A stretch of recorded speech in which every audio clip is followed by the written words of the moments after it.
Naranasan niyo na bang mag-scroll sa Facebook or TikTok tapos biglang may content warning?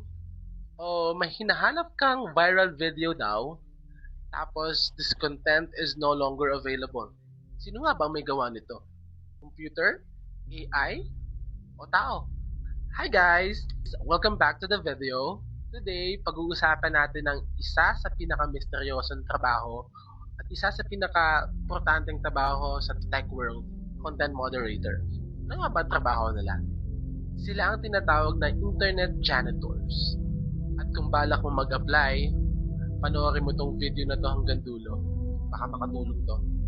Well, basically, yung trabaho ng isang content moderator ay i-review ang mga user-generated videos, photos, comments, and live streams para siguraduhin pasok sila o sumusunod sila sa community standards ng mga platforms. Bakit kailangan ng tao? May AI naman. Well, hindi naman kasi laging tama ang AI.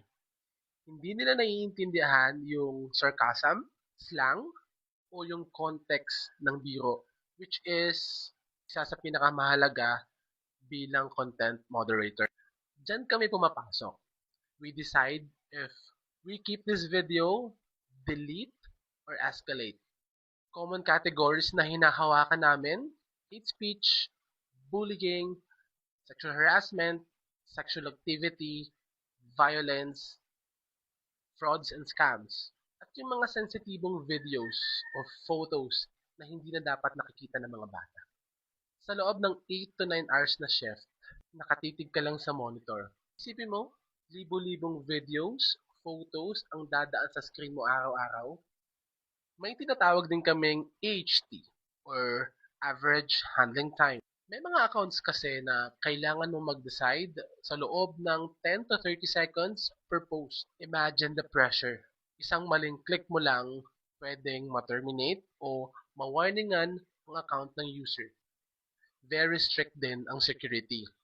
Bawal ang phone, bawal ang papel, bawal ang ballpen sa loob ng production floor. Para maiwasan ng data breach, everything is confidential under the Non-Disclosure Agreement or NDA.